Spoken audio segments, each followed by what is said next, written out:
اب وہ بیوی بول رہی ہے جو علم کے اندر ہے، دربار میں آئی اور آنے کے بعد اس نے ایک فصیح بڑی خطبہ دیا اور خطبہ شروع ہوا بسم اللہ الرحمن الرحیم. بھائی ظاہر ہے کہ مجھے پورا خطبہ تو نہیں سنانا، چند جملے عرض کرنے ہیں آپ کی خدمت میں. بسم اللہ الرحمن الرحیم.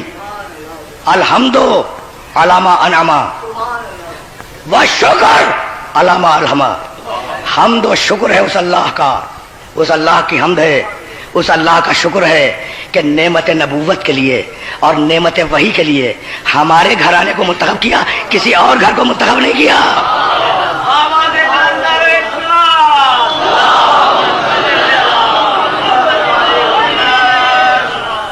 سچویشن ذہن میں ہے. باغ کا مقدمہ دربار میں لے کے آئی ہے بیوی اور خطبہ دے رہی ہے کہ حمد اس خدا کی جس نے نعمت وحی کے لیے اور نعمت ہدایت کے لیے ہمارے گھر کو منتخب کیا، کسی اور گھر کو منتخب نہیں کیا. یہ کہہ کے پیغمبر کے فضائل بیان کیے. پیغمبر کے فضائل بیان کرنے کے بعد ہدایت کے شرائط بیان کیے. ہدایت کے شرائط بیان کرنے کے بعد دستور و قانون کی بنیادیں رکھی. دستور و قانون کی بنیادیں رکھنے کے بعد قرآن کے فضائل بیان کیے.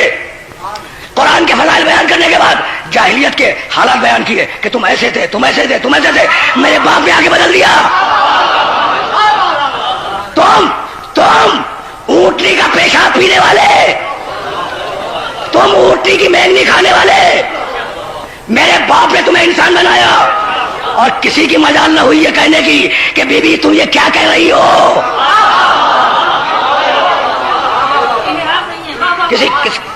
کسی کی مجال نہ ہوئی ٹوکنے کی کہ بی بی تم یہ کیا کہہ رہی ہو. محمد مصطفیٰ کے فضائل بیان کیے. محمد مصطفیٰ کے فضائل بیان کرنے کے بعد ایک مرتبہ شہزادی نے جنگوں کے حالات بیان کیے اور علی کے فضائل بیان کیے. اور علی کے فضائل بیان کرنے کے بعد فلسفہ تشریع اسلامی پہ گفتگو کی کہ حج کیوں، نماز کیوں، روزہ کیوں، زکوٰۃ کیوں. اور بیان کرنے کے بعد 7 آیتیں وراثت کی پڑھی. اب آواز دی بھائی ٹھنڈے دل سے سنے. فجعل اللہ لکم الایمان تطہیرا لکم من الشرک. بی بول رہی ہے اور بھرا ہوا دربار ہے.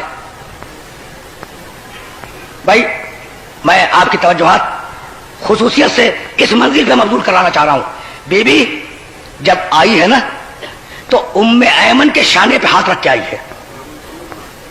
ام ایمن کون ہے؟ کنیز. اچھا کس کی کنیز؟ رسول کی کنیز. رسول کے انتقال کے بعد وراثت میں شہزادی کو ملی ہے. اس جملے کو ذہن میں محفوظ رکھیے گا.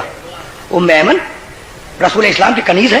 رسول اسلام کے انتقال کے بعد وراثت میں شہزادی کو منتقل ہوئی. تو ام ایمن کے کندھے پہ ہاتھ رکھ کے آئی اور خطبہ دیا فجعل اللہ لکم الایمان تطہیرا لکم من الشرک.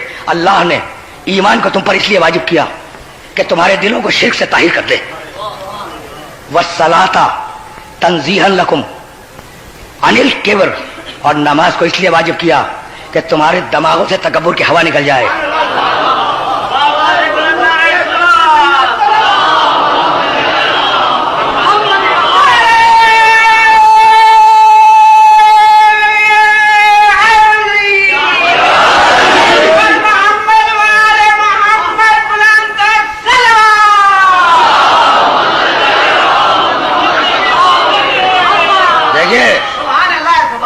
کس شان سے خطبہ دے رہی ہے بی بی. والصلاۃ تطہیرا عن الکبر. نماز کو اس لیے واجب کیا کہ تمہارے دماغوں سے تکبر کی ہوا نکل جائے. والصوم تثبیتا للاخلاص. اور روزے کو اس لیے واجب کیا کہ پتہ چل جائے کہ امر الہی کی اطاعت میں کون مخلص ہے کون مخلص نہیں ہے.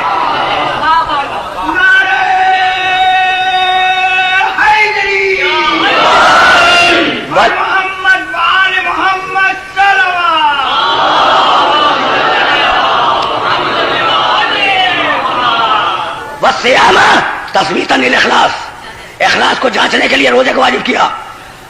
والزکاۃ تزکیۃ للنفس والنماء فی الرزق. اور زکات کو اس لیے واجب کیا کہ تمہارے نفوس کا تزکیہ ہو جائے اور تمہارے رزق میں برکت عطا ہو. والحج تشعیدا للدین. اور حج کو اس لیے واجب کیا کہ جب لوگ مسلمان جمع ہوں تو دین کا استحکام نگاہوں کے سامنے آ جائے. شہزادی بول رہی ہے والعدل تنسیقا للقلوب. اور عدل کو اس لیے لازم کیا معاشرے میں کہ دلوں میں محبتیں پیدا ہو جائیں. اگر کہیں نفرتیں نظر آئے سمجھو کہ معاشرے میں عدل نہیں ہے. والعدل تنسیقا للقلوب. عدل کو اس لیے واجب کیا پروردگار نے کہ معاشرے میں محبتیں پیدا ہو جائیں. وطاعتنا نظاما للملہ. اور ہماری اطاعت کو اس لیے واجب کیا کہ امت میں ایک نظام پیدا ہو جائے. وامامتنا امانا من الفرقہ. اور ہماری امامت کو اس لیے واجب کیا کہ تمہارے اختلافات ختم ہو جائیں. بھائی اس جملے پر رک رہا ہوں میں. شہزادی بھرے دربار میں کہہ رہی ہے کہ اللہ نے ہماری امامت کو واجب کیا. بھرے دربار میں، بھائی دربار کی سچویشن ذہن میں ہے، صورتحال. بھرے دربار میں شہزادی کہہ رہی ہے کہ اللہ نے ہماری امامت کو واجب کیا، ہماری امامت کو واجب کیا. اور بھرے دربار میں کسی کی مجال یہ نہ ہوئی کہ شہزادی کو ٹوک کے کہتا کہ بی بی امام تو ہم بنا چکے ہیں.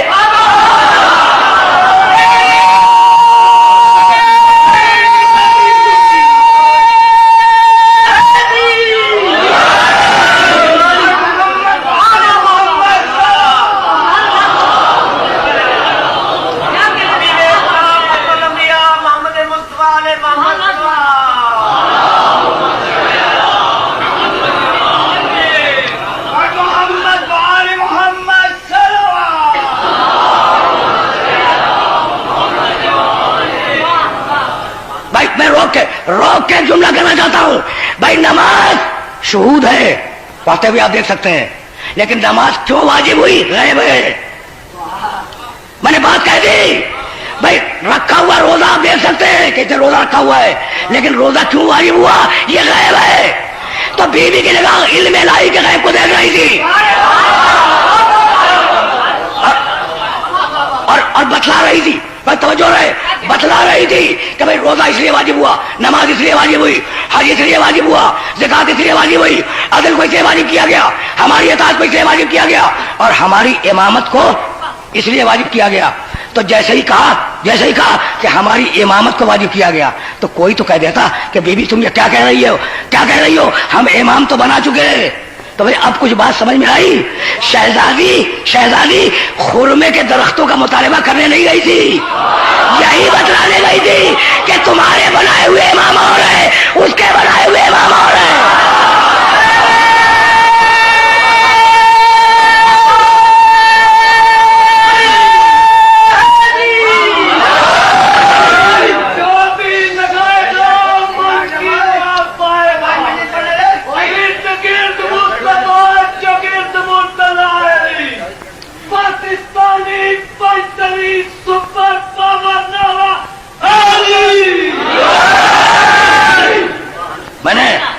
میں نے اپنے محترم سننے والوں کو بہت زحمت دی، لیکن بات کو آگے لے جانا ہے.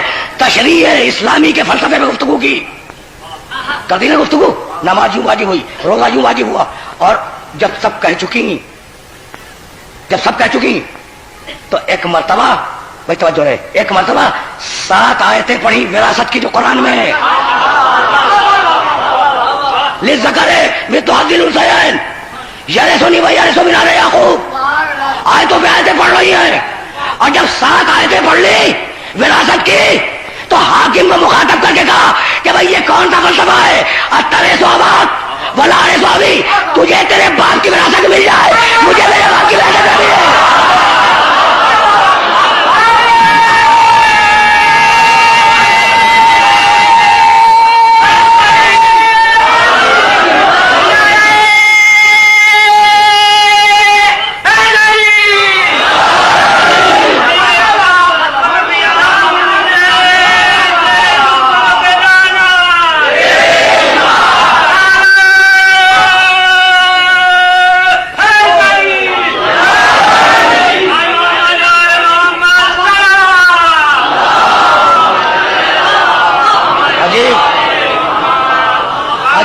عجیب مسئلے میں گئے. اترے ثوابات، تجھے تیرے باپ کی میراث مل جائے اور مجھے میرے باپ کی میراث نہ ملے.